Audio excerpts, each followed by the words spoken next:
You know, it seems like the moment you get out of the city, all your problems just sort of fade away.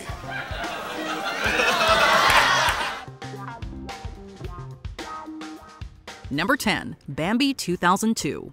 It's a good thing that satire is protected under the First Amendment. Otherwise, we're not sure Disney would have been so lenient about this TV Funhouse segment. Bambi is going into the Disney Vault for 10 years, depriving your child or future children of a significant emotional milestone. Even if SNL avoided any legal action, Bambi 2002 still pushed the envelope of how far you can go in satirizing a beloved Disney classic.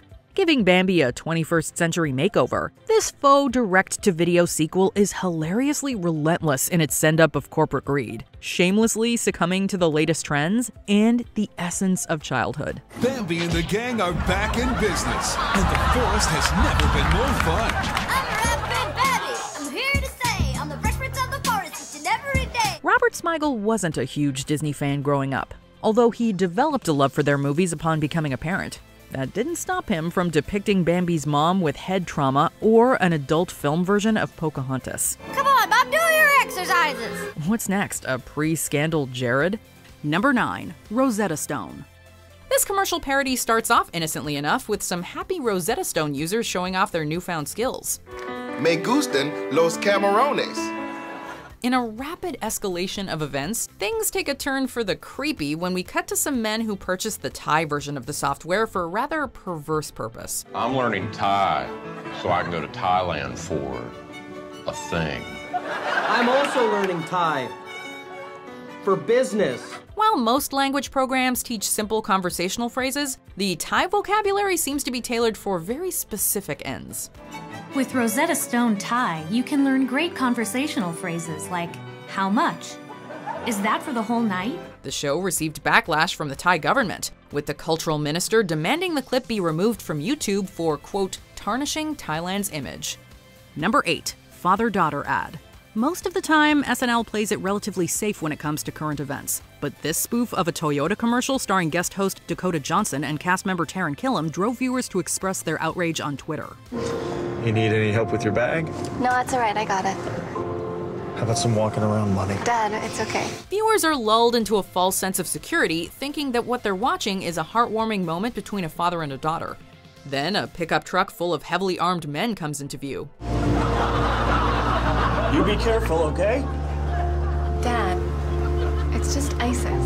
The controversial cherry on this dubious Sunday is when a tearful father tells these men to look after his daughter and one responds. Death to America. So really, they couldn't have been all that surprised that this sketch would incense viewers. Number 7. Safelight Autoglass. This sketch first made headlines when Safelight Autoglass tweeted their disappointment. The controversy only continued when SNL suddenly made it disappear without saying a word. At Safelight, we know how busy life can be. The sketchy spoof commercial involves a Safelight repairman, played by Beck Bennett, who keeps smashing a woman's car windshield in order to essentially stalk her teenage daughter, played by Melissa Villaseñor. You know, I came out at halftime and it was cracked again. No worries. So, who won the game this time? While the sketch does a pretty good job mirroring the source material, these very dark added undertones just seem unnecessary. So, basically a full woman. While SNL did their best to erase any memory of this sketch, the damage had already been done. Number 6. Heroin AM. If it's not obvious already, SNL loves a good spoof commercial.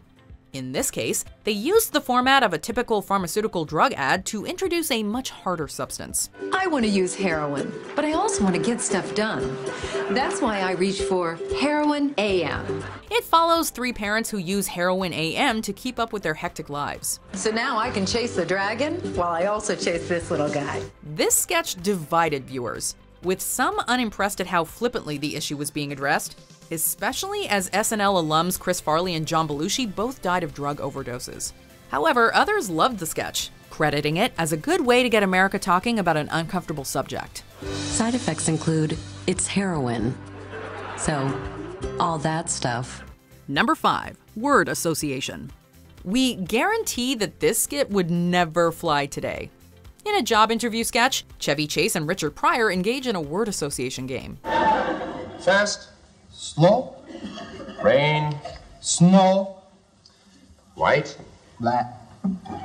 Things start out innocently enough, But the game soon exposes Chase's character's prejudices, becoming heated and racially charged. Colored. Redneck. Jungle bunny. Peckerwood. In a climactic moment that makes us wince, Chase throws out the N-word, and Pryor is not taking it lying down. Dead hunky.